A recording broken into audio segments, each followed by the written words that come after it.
va expliquer le Purim, basé sur un enseignement de Rabbeinu, la Torah Kavbet, du premier volume, et Rabbi Nathan, basé sur cet enseignement, il va nous expliquer un des sens de Purim. Alors Rabbi Nathan dit que c'est le sens de Purim. Qu'est-ce qu'il y a eu à Purim? Il y a eu Aman qui faisait partie de la descendance d'Amalek. Aman, c'était un descendant d'Amalek, c'était la race d'Amalek. Et ce Amalek, c'est pas c'est naturellement il y a un peuple historiquement qui s'appelait Amalek, mais ce peuple-là, pourquoi il s'appelle Amalek? Parce qu'il a l'esprit d'Amalek. Il y a un esprit qui s'appelle l'esprit d'Amalek. Il y a un esprit qui s'appelle l'esprit d'Amalek, et ce peuple-là, c'est ce peuple qui avait l'esprit d'Amalek. Mais cet esprit d'Amalek, bien que le peuple n'existe plus, l'esprit existe toujours. Et cet esprit-là, de génération en génération, il est embusqué et caché pour attaquer le peuple juif. Et comme on a lu dans la paracha, hier, Parashat Zachor, il s'attaque parce qu'il s'est marqué que le peuple juif, quand il était dans le désert, il était enveloppé par les nuées, et quand il était enveloppé par les nuées, il n'était pas visible. C'est-à-dire qu'il y avait personne qui pouvait voir où était le peuple juif. Il y avait des espions qui sillonnaient le désert, et ils cherchaient le peuple juif, personne ne le trouvait. Pourtant, c'était important, c'était un camp important, il y avait des millions de personnes, mais les nuées, à l'année à Kavod, ils cachaient de telle sorte le peuple juif qu'il n'était pas visible. Alors donc, du fait qu'il n'était pas visible, il était inattaquable. Mais qu'est-ce qu'il y avait? C'est que toute personne qui était rendue impure, à l'intérieur de ces nuées, c'est-à-dire à l'intérieur du camp, elle était éjectée à l'extérieur du camp par les nuées, justement. Les nuées ne pouvaient pas supporter que quelqu'un d'impur reste dans le camp. Donc la personne était éjectée, et Amalek, lui, il cherchait, et dès qu'il voyait qu'il y avait des gens impurs qui étaient éjectés, il savait qu'il y avait le peuple juif, et il s'attaquait à ces gens-là. Il s'attaquait aux gens qui étaient rendus impurs et qui étaient éjectés par les nuées. Et ça, c'est ce qu'on a vu. Il a grignoté tous les faibles. Les faibles, c'est ceux qui ont été rendus impurs. Pour une raison ou pour une autre, ils ont été éjectés du camp.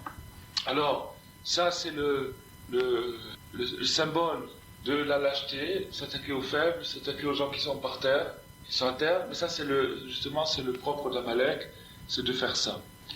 Et on voit que Amalek ne peut pas attaquer le peuple juif dans ces moments forts, dans ces moments où ça va bien, mais il guette la Yérida. La Yérida, ça veut dire la crise, comme de la même façon que chacun, il a des hauts et des bas dans sa vie, et dans ces hauts et des bas, il y a des hauts et des bas encore, mais de la même façon, d'une manière générale, une communauté, elle a des hauts et des bas, et dans ces hauts et des bas, il y a des hauts et des bas, et de la même façon, tout le peuple juif tout entier, il a des hauts et des bas, et comme on l'a vu à cette époque-là. Alors, on a appris dans cet enseignement, dans le chapitre 22 du Likutei Moharan, Rabbeinu nous dit que la nécessité, c'est de progresser, c'est-à-dire de toujours conquérir ce qui nous est inconnu, c'est-à-dire dans la Torah et dans toute chose, il y a deux aspects. Le premier aspect, c'est le connu, ce qui est tangible, ça s'appelle Naaseh. Et le deuxième aspect s'appelle Nishma, c'est-à-dire l'inconnu. La chose qu'on n'a pas encore compris, qu'on n'a pas encore, qui nous échappe. Alors Rabbeinu, il dit que le sens de la vie, c'est de conquérir le Nishma, c'est-à-dire de conquérir l'inconnu, ce qui nous échappe, et de le transformer en tangible, en connu. Et ça, c'est le sens de la vie. Mais Rabbeinu, il explique qu'avant de pouvoir franchir un nouveau degré, c'est-à-dire, mettons, quelqu'un se trouve dans le degré 10, il veut rentrer dans le degré 11, donc c'est-à-dire que quand il se trouve dans le degré 10, il a au-dessus de lui un degré qui lui est inconnu, dans lequel il n'est jamais rentré, et son devoir, c'est de progresser, il ne peut pas stagner, il ne peut pas dire c'est déjà pas mal où je suis, je vais rester comme ça toute ma vie, il faut qu'il avance.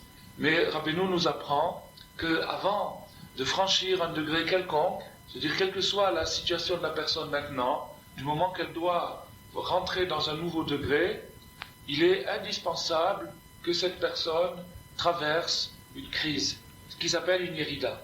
Alors l'autre fois, quand on avait déjà évoqué ça, on avait étudié ça, Et il y avait quelqu'un qui avait posé la question comment se fait-il, et parce que Rabbeinu, pour étayer cette thèse, qui est une thèse absolument vraie et vérifiée, pour illustrer cette thèse, Rabbeinu ramène 2 exemples qui sont ramenés par la Gemara. C'est l'exemple du peuple juif que la Gemara nous dit que le peuple juif n'était pas dans le degré de faire le veau d'or, mais il y a été poussé par Hachem afin d'enseigner la tchouva collective. Et puis la Gemara dit juste après, le roi David n'était pas apte non plus à faire cette faute, la faute qu'il a commise avec Bathsheba, mais il a été poussé pour enseigner la tchouva au niveau individuel. Donc ces 2 illustrations que Rabbeinu ramène pour la crise qui précède l'élévation. L'élévation, pourquoi ? Parce que s'il n'y avait pas eu le veau d'or, jamais on n'aurait pu supposer, imaginer qu'un groupe tout entier puisse faire tchouva. De même, si David Améler n'avait pas fait la faute avec Bathsheba, on n'aurait jamais pu imaginer, on aurait pu dire peut-être qu'un groupe peut faire tchouva, mais pas un individu. Et de ces 2 cas, on apprend la teshuva. Mais en attendant, il y a eu une faute. Alors, la question qui avait été posée, c'est comment se fait-il comment Hachem peut-il précipiter quelqu'un dans l'erreur ? Hachem, il ne veut pas qu'il y ait l'erreur, il ne veut pas qu'il y ait le péché. Comment peut-il précipiter quelqu'un dans l'erreur ? Alors j'ai vu la réponse dans le Biur al-Ikutim, un commentaire sur l'Ikouté Moran. Rav Avram ben Rav Nachman, il explique qu'il y a un degré et une part de responsabilité d'Hachem dans l'erreur. C'est-à-dire qu'Hachem, il peut arriver qu'Hachem présente à l'homme une certaine erreur qui est nécessaire pour la progression de la personne. Et lorsque la personne, on lui présente cette erreur-là, à lui de ne pas en profiter du tout. Il ne doit pas en profiter du tout. C'est-à-dire qu'il doit vivre les choses telles qu'il est forcé par une fatalité, c'est-à-dire par la volonté d'Hachem, contre laquelle il ne peut pas aller. Mais là où il se trouve, par exemple, prenons un exemple, Hachem veut éprouver quelqu'un sur le niveau alimentaire. Alors il va le mettre dans une situation où mettons, pour des questions de santé, il lui sera permis de manger certaines choses. D'accord ? Alors bon, il lui est permis de manger certaines choses d'après la Torah. Donc ça veut dire qu'Hachem a précipité cet homme dans quelque chose qui habituellement est interdit. Bon, mais maintenant, il y a un certain degré qui est nécessaire pour sa guérison, supposons, et ce degré, c'est le degré dans lequel Hachem a précipité cette personne. Mais si cette personne, elle se décourage, parce qu'elle trouve que sa situation n'est pas tellement brillante, et elle se laisse abattre, le moral, et elle dit, bon, puisque je suis déjà arrivé à ce degré-là, tant pis, je vais me laisser aller. Et elle profite de la Yérida, c'est-à-dire elle profite de la crise pour faire plus que ce qui lui est permis. C'est-à-dire pour rentrer carrément dans le laisser-aller, alors c'est là où la personne est condamnable.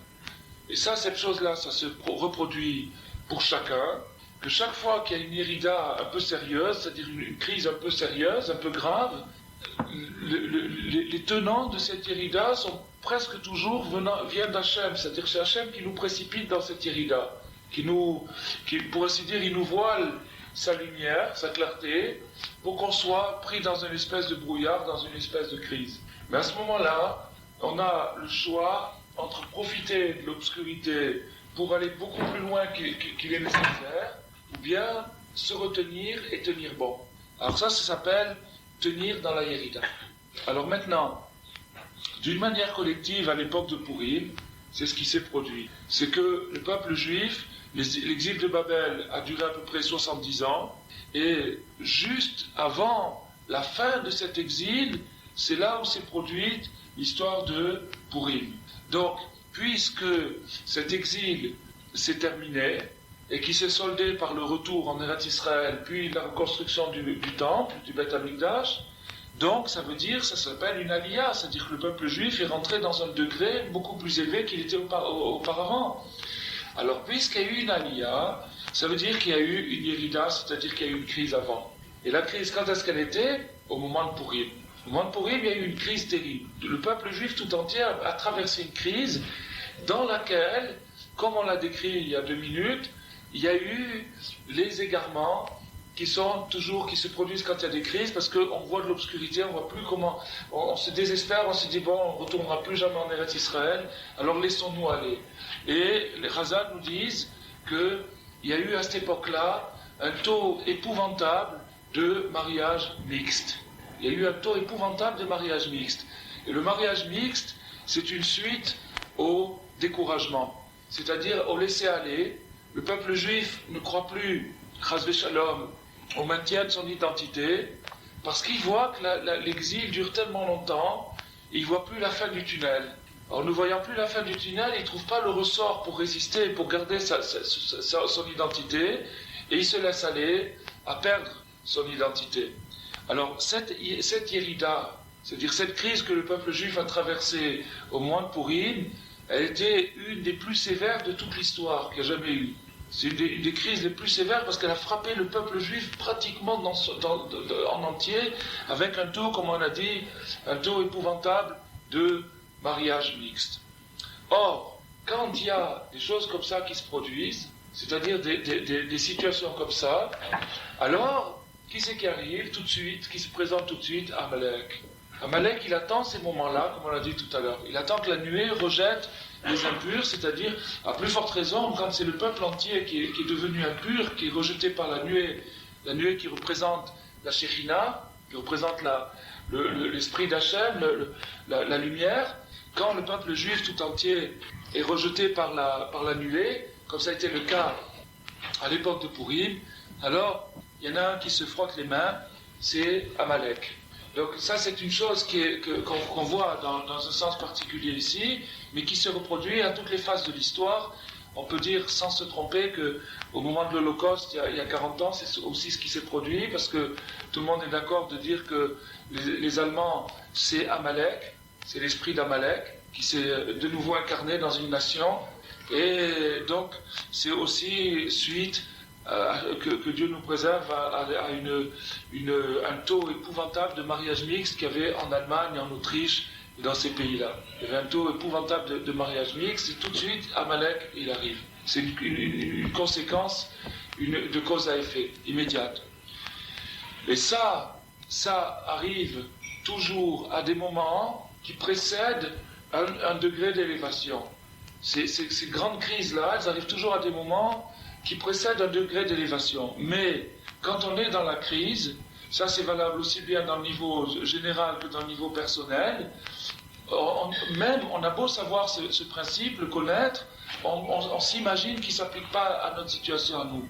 Quand quelqu'un il est dans une crise, et s'il se rappelle cette règle que sa crise, elle précède obligatoirement un progrès, alors il a de l'espoir, il se maintient, et il essaye de ne pas profiter de la crise. Il essaye de ne pas grignoter, de ne pas gratter, de ne pas profiter.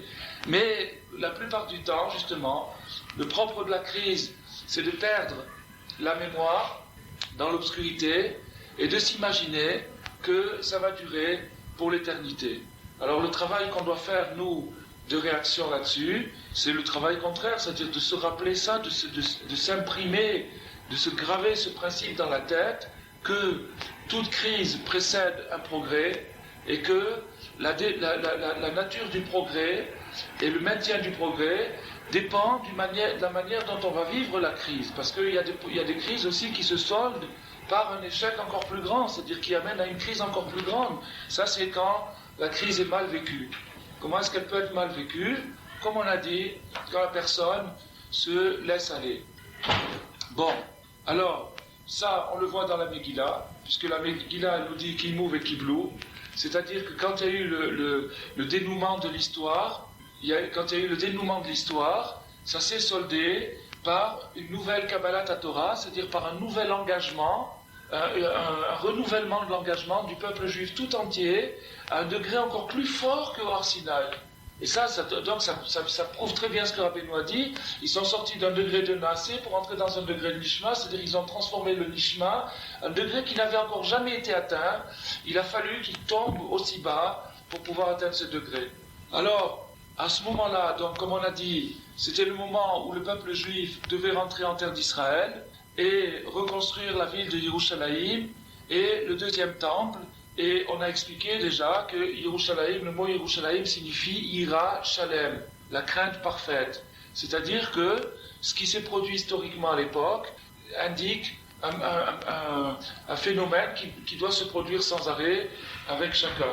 C'est-à-dire qu'en remplaçant Yerushalayim par Ira Shalem, par la crainte complète, alors ça veut dire que quand une personne doit construire sa crainte complète, elle doit nécessairement avant ça passer par une crise, par une Yerida. Alors, là-bas, à Yerushalayim, c'est là-bas où se trouvait le temple, et c'est de là-bas que sort la Torah, l'enseignement clair pour tout le peuple juif. Kimitzion, Tetze Torah, Udvar Hashem, Yerushalayim. Alors, maintenant, qu'est-ce que ça veut dire que l'enseignement sort de Yerushalayim?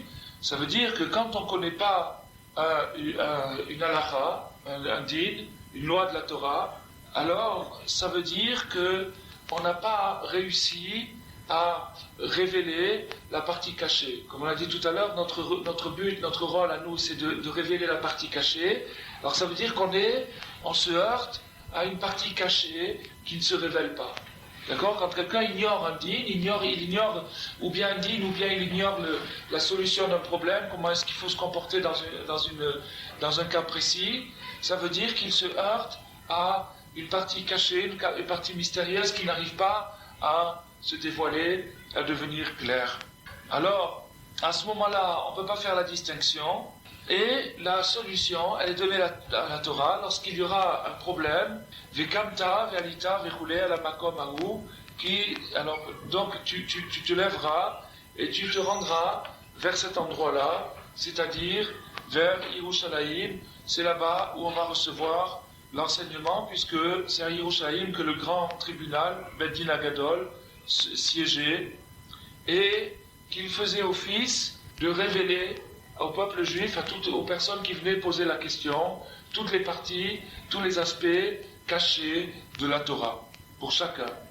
Chacun selon les difficultés qu'il avait. Alors, donc, le rôle du Bet Din, c'était de transformer donc la partie mystérieuse en partie révélée, et également, au même moment, cet endroit, le Bet Hamikdash où se produisait cette chose-là, c'était appelé la maison de prière, qui Beti Bet Tefila, Ikare Lechol Ami. Car ma maison, ce Bet Hamikdash, est une maison de prière pour toutes les nations. Alors quel est le lien entre ce qu'on vient de dire et la prière? Maintenant, on introduit une nouvelle notion, c'est la notion de la prière. Qu'est-ce que ça vient faire ici? La réponse, c'est que maintenant, le moyen le plus certain, le plus direct, pour parvenir à élucider un point obscur, un point sur lequel on se heurte dans la vie, pour nous, c'est la prière. C'est-à-dire que lorsqu'on est heurté à un point, au point de vue réalisation de la Torah, de mettre en pratique quelque chose, ou bien dans la vie de chacun, une difficulté qu'il n'arrive pas à résoudre, le moyen donc ça veut dire qu'il se heurte à un point mystérieux, qu'il y a une partie cachée qui ne veut pas se révéler, alors son moyen de transformer ce mystère en clarté, c'est la prière, c'est-à-dire de prier beaucoup sur cette chose-là, jusqu'à ce qu'Hachem lui fasse voir la solution. Alors, donc, le rôle du Bet Din, le rôle du grand tribunal qui siégeait à Yerushalayim, c'était précisément donc de transformer l'inconnu en connu, et ça c'est indiqué par nombreux psukim qui nous disent que c'était ça ce qu'il fallait aller chercher à Yerushalayim, c'était d'élucider.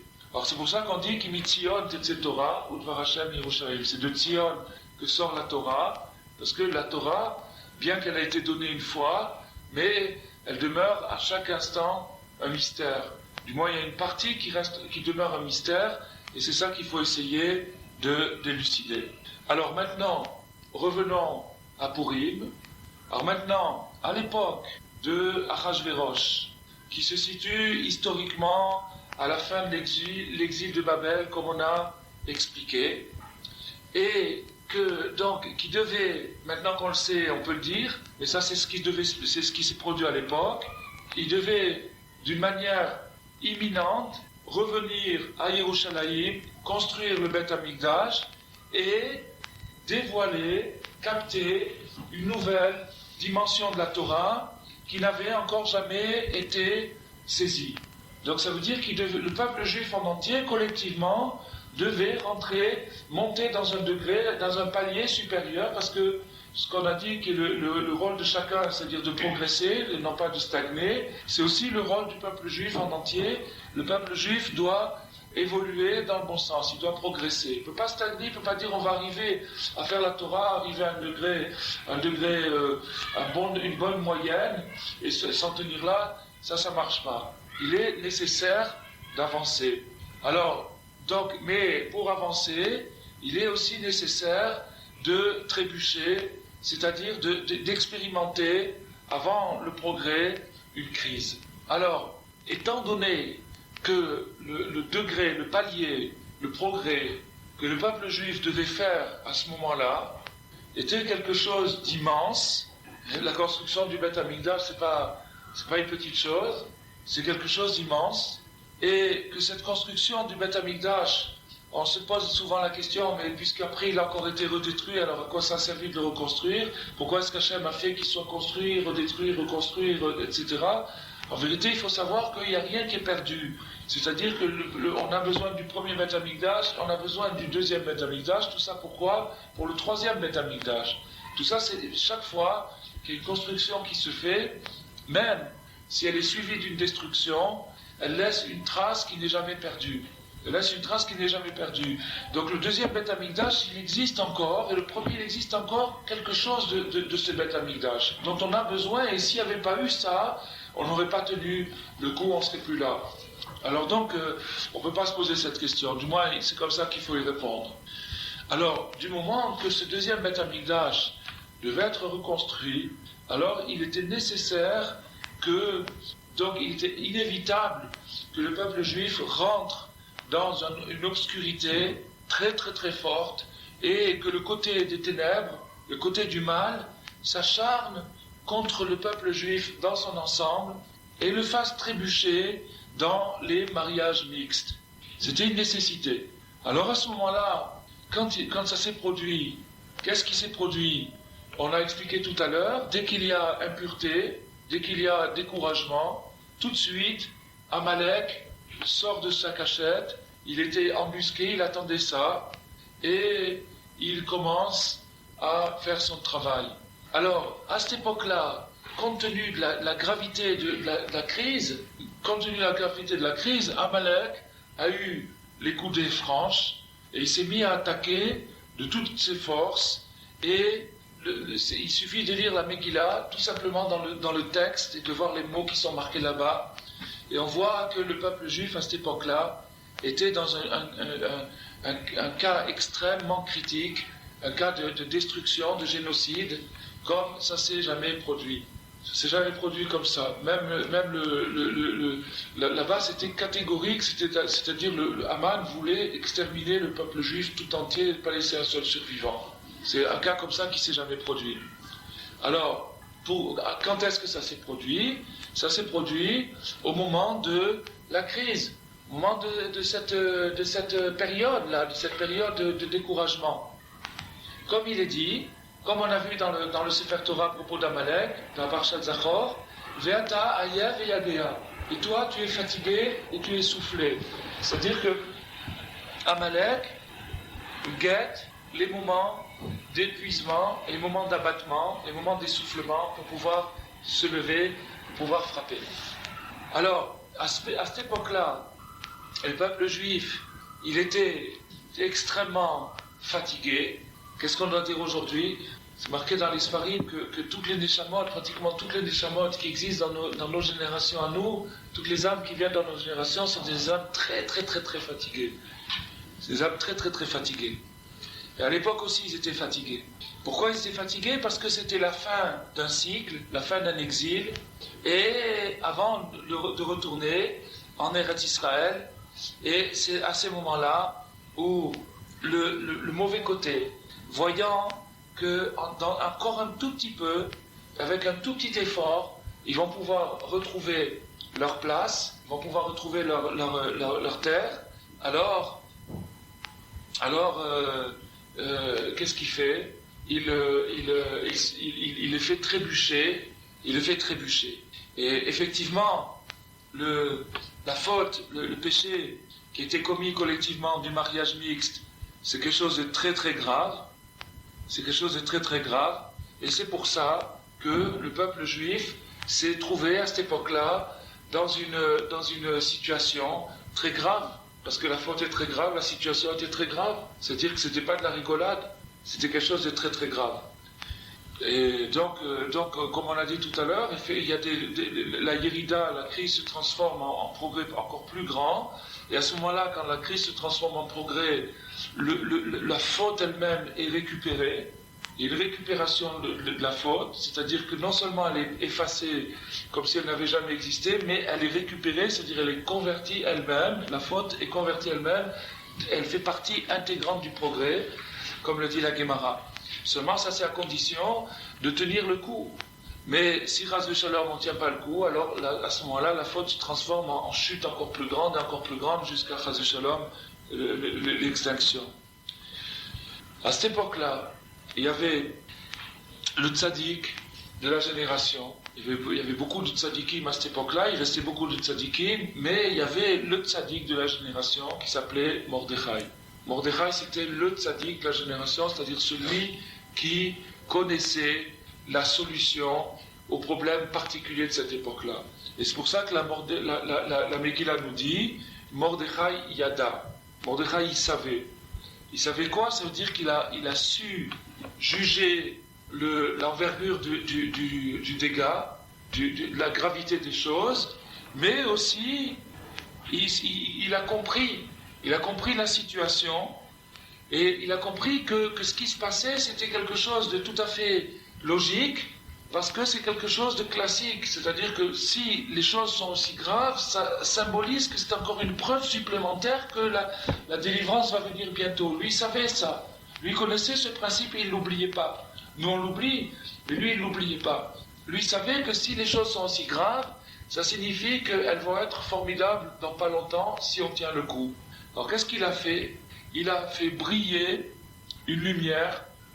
Il a fait briller une lumière, c'est-à-dire qu'il a réussi à implanter, à inculquer au peuple tout entier un esprit de courage, un esprit d'espoir.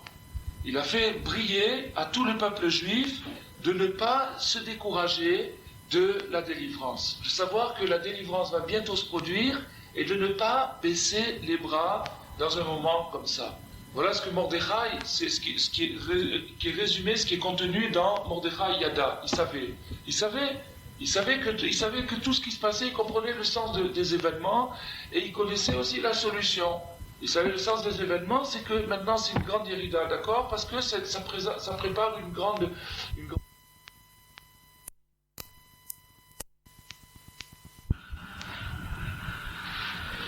Alors Rabbi Nathan, il profite de cette explication pour tirer un trait pour partir du général au particulier, comme il le fait toujours, et nous dire que ça s'applique à nous aussi, et que chaque homme, chaque être humain, au moment où il lui arrive des histoires, c'est-à-dire au moment où il se casse la figure, où il tombe dans une crise, quelle que soit l'envergure de sa crise, chacun à son niveau, il sait ce qui se passe avec lui-même, et il peut se dire, Rabbi Nathan, il explique dans un autre endroit, qu'on a toujours tendance, quand on entend ces paroles-là, des paroles de Rizouk, des paroles de Mordechai, on a l'impression que ça s'adresse à des gens qui ont oublié de dire Ashrei Amincha, ou des gens qui ont fait des fautes à un degré, bon, mais pas moi avec tout ce que j'ai fait. Rabbi Nathan, il dit, tu t'imagines que c'est pas à toi, mais c'est à toi. Ça s'adresse à toi.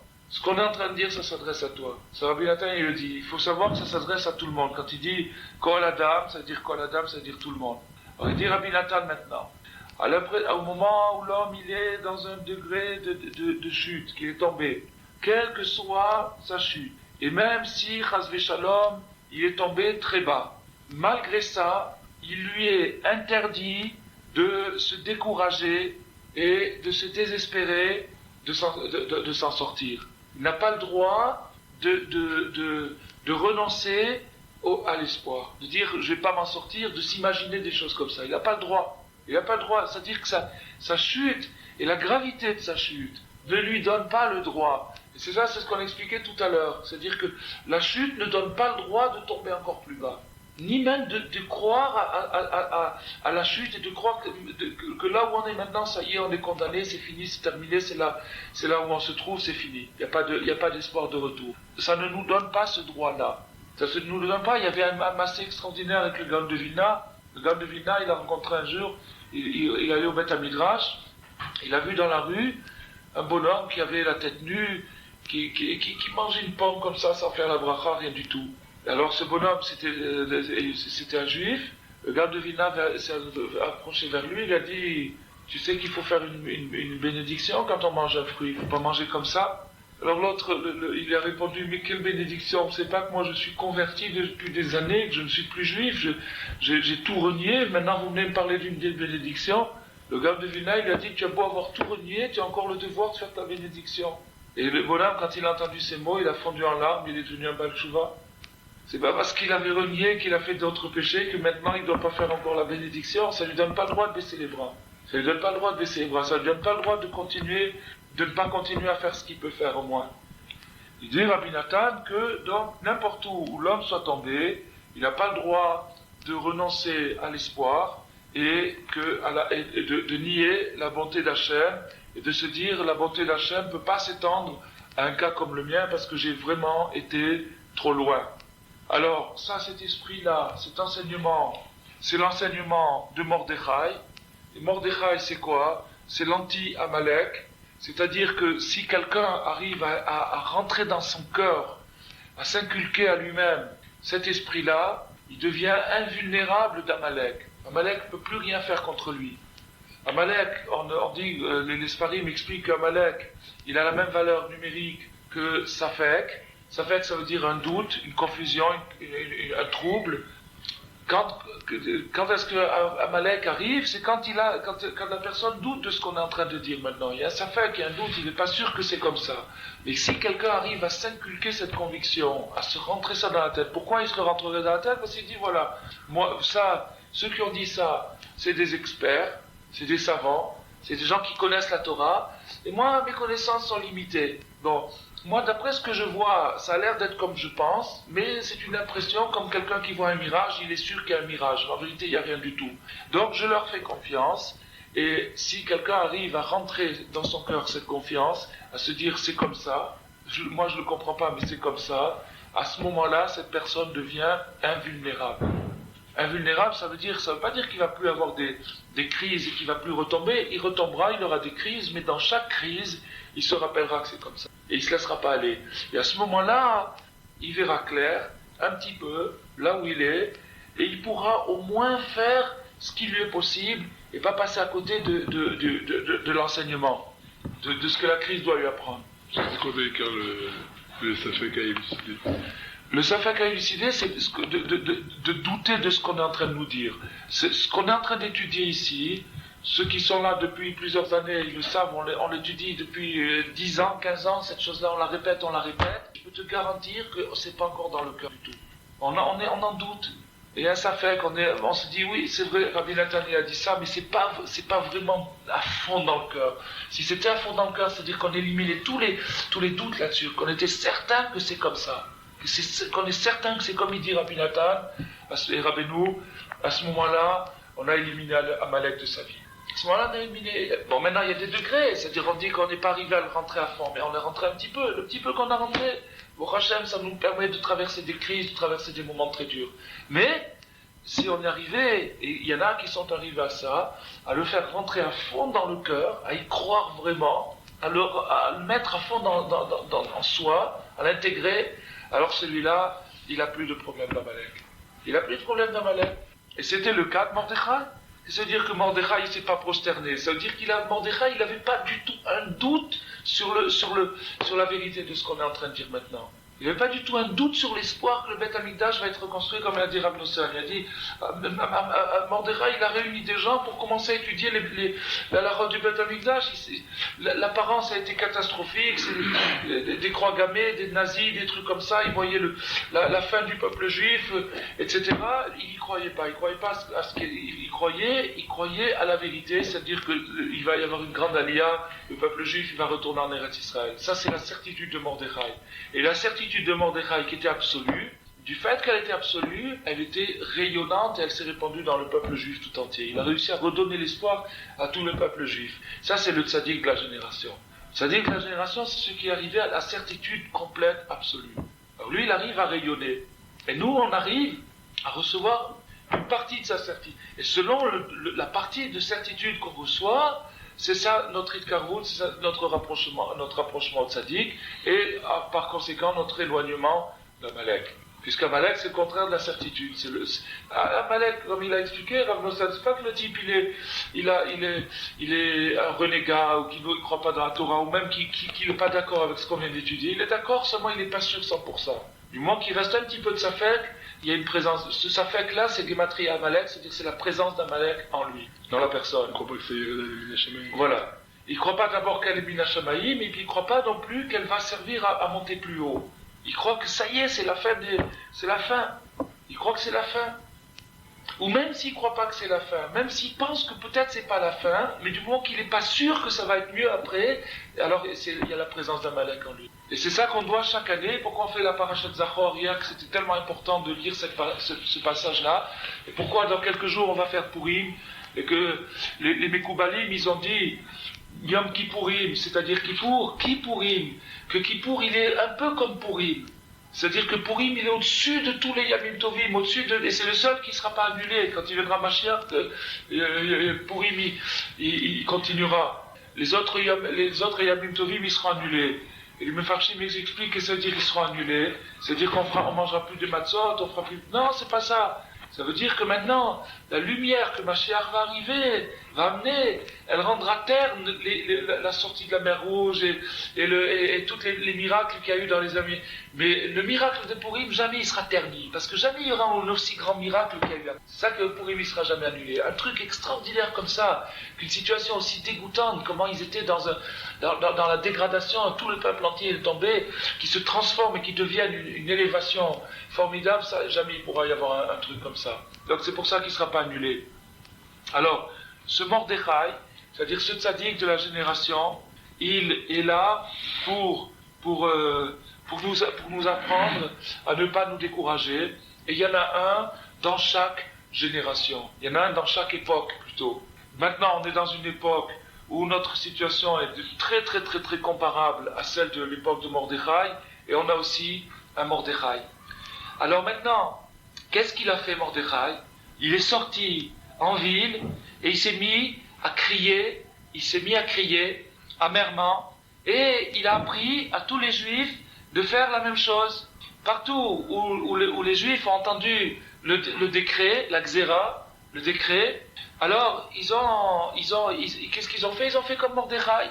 On a dit tout à l'heure que quand il y a une nouvelle phase qu'on doit découvrir, qui est encore obscure maintenant, qui est encore voilée, le moyen de transformer l'inconnu en connu, c'était la prière. On a dit ça tout à l'heure. Mais c'est ce qu'il a fait Mordechai. Mordechai, il s'est pas angoissé. Il a pas prié.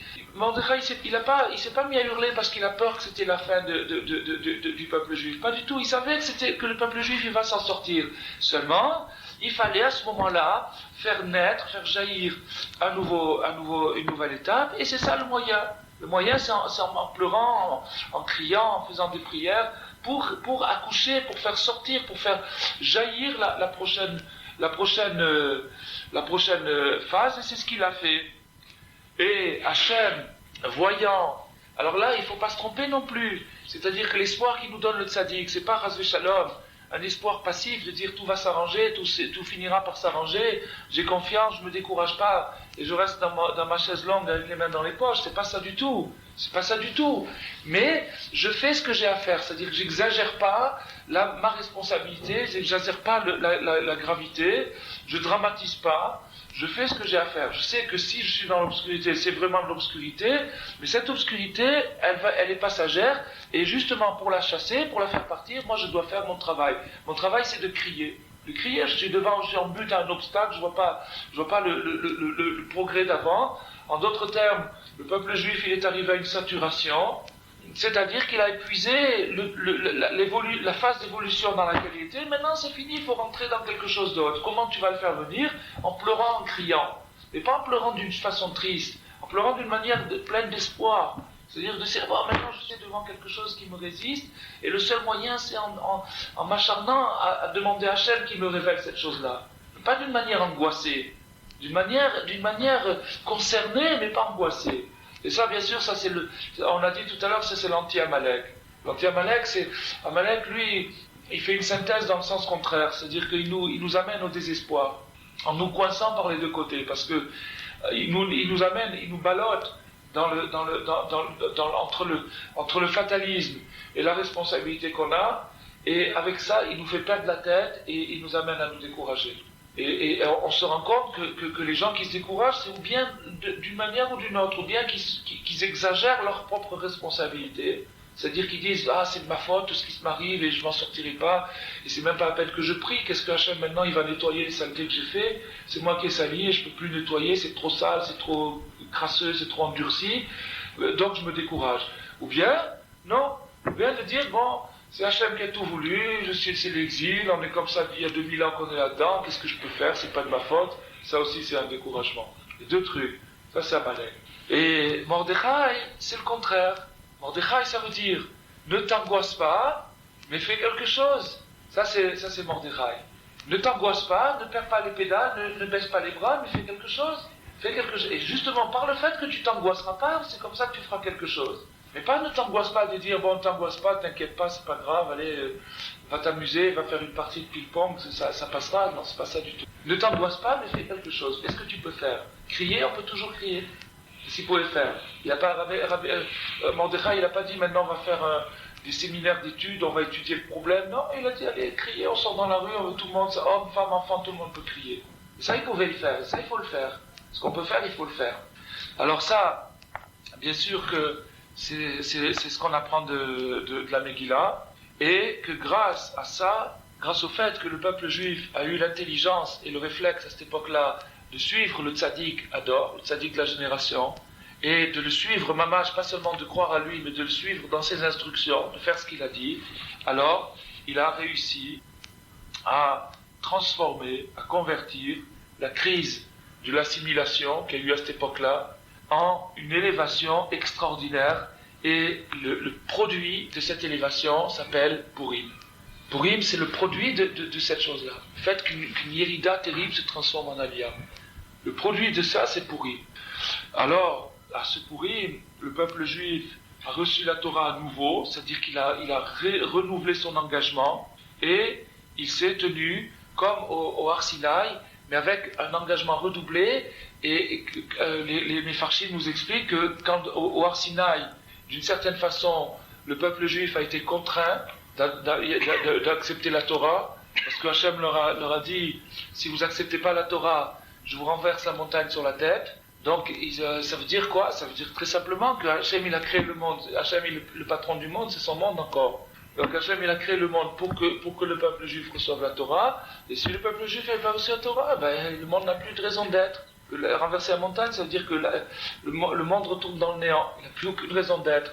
Bon, ça c'est comme ça. Mais le peuple juif donc a reçu la Torah d'une manière pas vraiment contrainte, parce qu'ils auraient pu dire, eh ben tant pis que le monde retourne au néant, donc ils n'étaient pas contraints à recevoir la Torah, mais il y avait une pression très forte. Alors qu'à Purim, il n'y avait plus cette pression.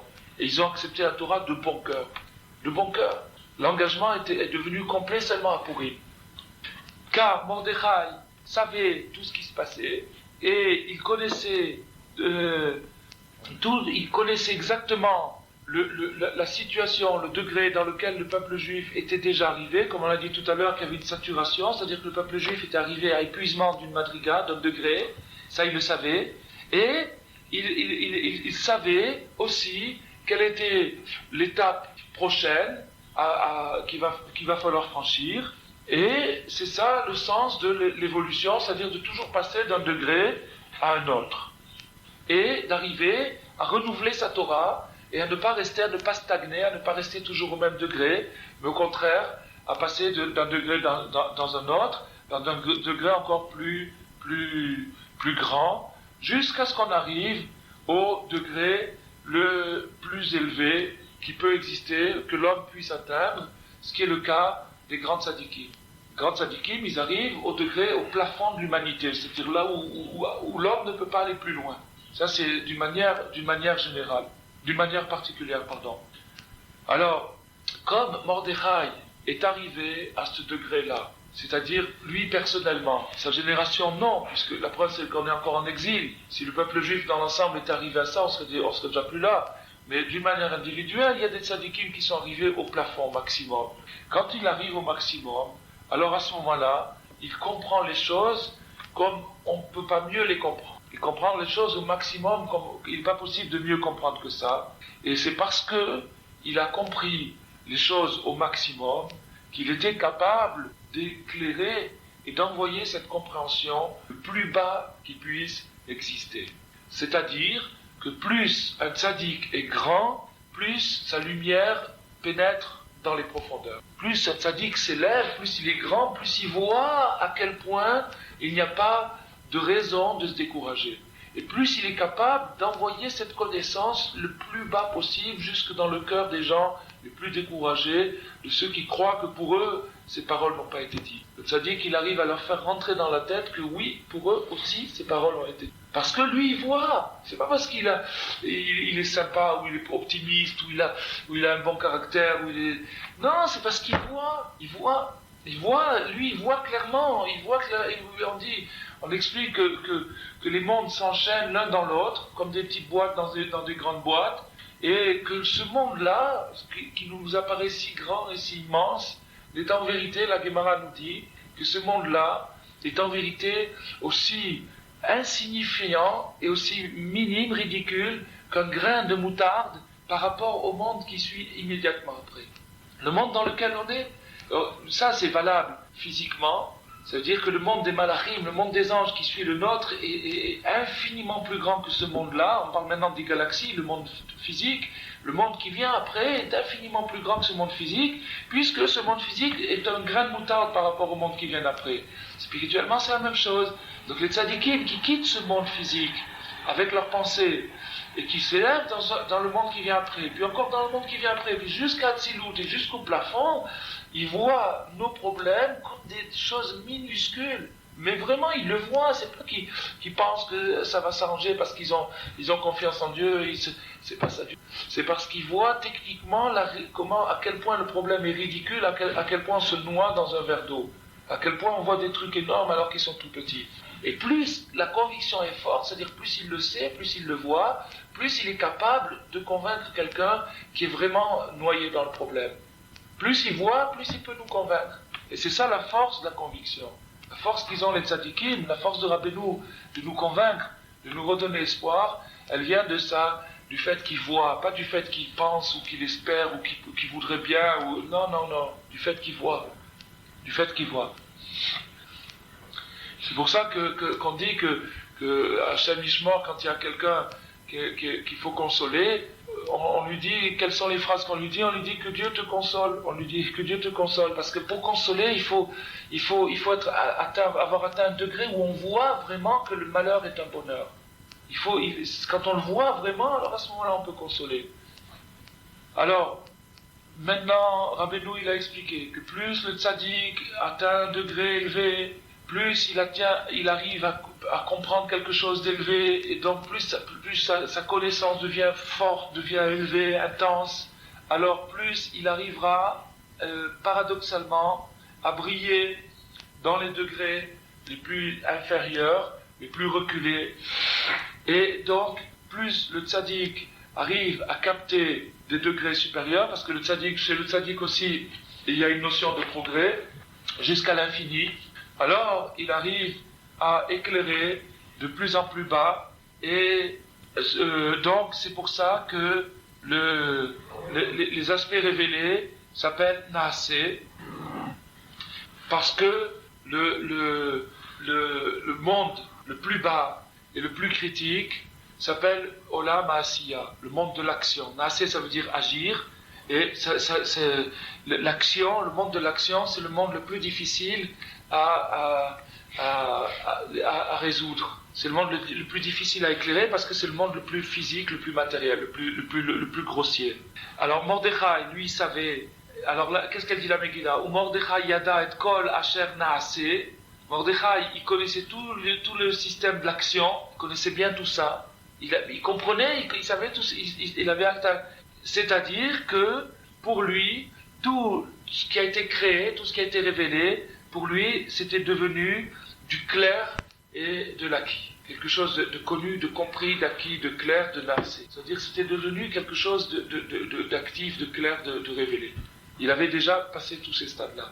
Alors, puisqu'il avait passé tous ces stades-là, il était capable d'éclairer le peuple juif, même dans une période aussi dramatique que celle qu'ils ont vécue à cette époque-là, de façon à ce qu'ils ne se découragent pas et qu'ils ne pensent pas que la situation est perdue, et jusqu'à ce que, grâce à lui, il y a eu une conversion, un rétablissement d'un extrême à l'autre, et que la chute dramatique qui s'est produite est devenue au contraire un progrès formidable. Et c'est ça qui est marqué dans la Megillah, Venafor ou, c'est-à-dire c'est le contraire. Ça a été le contraire. C'est pas que ça a été arrangé, ça a été rafistolé ou replâtré, ça a été le contraire. Ça a été le contraire. Et à ce moment-là, ils sont arrivés, le clan d'Israël est arrivé à une élévation formidable, à recevoir la Torah, comme il est dit dans la Megillah, Kimou et Kiblou. Tout ce qu'on est en train de dire, ça peut se vérifier très clairement dans la Megillah. C'est même un plaisir de le faire, de reprendre la Megillah avec la clé qu'on a étudiée aujourd'hui, et de refaire les psukim, de refaire ça de près, grâce à ce qu'on a expliqué. Et alors à ce moment-là, ils ont fait les jours de Purim, c'est-à-dire, qu'est-ce que ça veut dire? Qu'est-ce que ça veut dire faire les jours de Purim? C'est-à-dire que, comme on a déjà dit plusieurs fois à propos des fêtes, lorsqu'elles reviennent, que c'est pas une commémoration, qu'on dit, ah oui, il y a une époque dans l'histoire où nos pères, ils ont été courageux, ils ont écouté le tzaddik, ils se sont pas découragés, c'est pas ça. C'est que, à l'époque de la fête, quand la fête revient, l'esprit, la force de cette fête, il y a un moment, il y a une ouverture dans le ciel, et l'esprit de cette fête revient, se manifeste cette année aussi. C'est-à-dire que ce miracle, la transformation de la crise en progrès, il va se produire bientôt dans quelques jours, encore une fois. D'une manière, bon ça se pratique toute l'année, celui qui a le mérite de s'accrocher à ça, il peut le voir toute l'année, mais d'une manière combien plus flagrante et pour tout l'universel, le jour de Purim. Ça se reproduit. Donc maintenant, les mitzvot que Hachem nous demande de faire dans notre intérêt lorsque la fête arrive, comme par exemple maintenant dans Purim, quand Purim arrive, elles sont faites pour créer un réceptacle, une réceptivité, pour capter la lumière qui de toute façon ce jour-là brille pour tout le monde. Cette lumière-là, elle brille. Le jour de Purim, il y a une lumière qui brille, on a dit tout à l'heure, une lumière encore plus forte que celle de Kippour. Chaque année, dans chaque génération, et pendant toute l'année, donc le jour de Purim, donc toute l'année il y a l'esprit ça se reflète, c'est-à-dire par exemple à chaque fête on attire une vertu, une qualité particulière pour toute l'année. À Pessah on attire la libération pour toute l'année, à Shavuot on attire la pureté pour toute l'année, à Purim on attire l'espoir, la simcha. La simcha elle vient de l'espoir, s'il n'y a pas d'espoir, on est étouffé.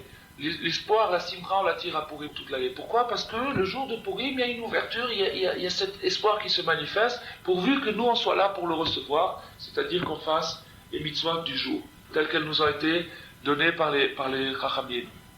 Alors, la lumière de Mordechai brille ce jour-là, la lumière de Mordechai, elle brille le jour de Purim, et c'est ça qui nous donnera chaque année, pendant tout au long de l'année, la force de sortir de nos crises. Vous vous rendez compte de ce qui est dit ici? C'est-à-dire que le jour de Purim, une fois par an, il y a le coffre-fort d'Hachem Yitbarach, le trésor d'Hachem qui est ouvert, et on peut puiser, prendre. Et c'est pour ça que le Shulchan Aruch il dit que le jour de Purim, tout celui qui tend la main, on lui donne. Et les Chachamim m'expliquent que ça veut dire même spirituellement, le jour, s'il y a un mendiant qui demande à Hachem, donne-moi cette chose-là, Hachem est obligé de lui donner. Maintenant, peut-être qu'il ne lui donnera pas d'une manière flagrante et époustouflante, mais il va y avoir une transformation sur ce sujet-là. Il va avancer de quelque chose, il va se transformer. Alors ça, c'est une fois par an, qu'il faut puiser la force une fois par an pour arriver à transformer nos crises en progrès. Et ça, c'est une chose qu'on expérimente tous autant qu'on est, donc c'est quelque chose de très très important. Et, Naforou, de transformer d'un extrême à l'autre, de ce qu'on croyait un désespoir, que ça devienne de l'espoir. Et c'est pour ça que ces jours-là seront répétés et faits dans toutes les générations, de famille en famille, etc. Parce qu'Hachem Yitbarach, dans sa grande bonté, a envisagé de façon à ce que notre fin ne soit pas tragique, c'est-à-dire que malgré des millénaires d'exil, on soit pas perdu. Et Hachem a vu jusqu'à la période d'avant Mashiach, qui est notre période à nous, c'est-à-dire la fin du grand exil, et il a vu qu'on finira par sortir de l'exil, et on finira par construire un Beth Amikdash qui sera jamais détruit, mais que avant ça, comme c'est le cas aujourd'hui, il y aura un acharnement encore plus fort de la Sitra Achra, c'est-à-dire le mauvais côté va s'acharner d'une manière délirante, comme c'est le cas aujourd'hui.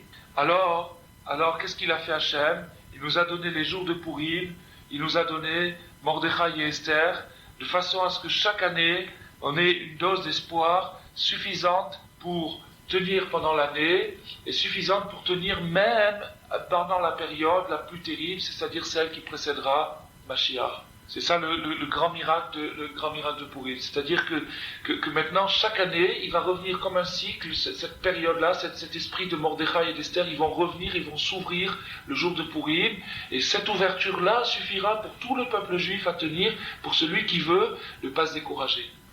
Une fois par an, il pourra se brancher, capter la force qu'il faut pour toute l'année pour ne pas se décourager, même jusqu'à la période la plus terrible, celle qui précède Mashiach. Et à ce moment-là, c'est ce qui nous permettra de transformer les pires abus, les pires chutes, les pires crises dans des réussites. Alors là, c'est ça qui est dit dans la Megillah. Dans les mots mamash de la Megillah, il suffit d'aller lire dans la Megillah.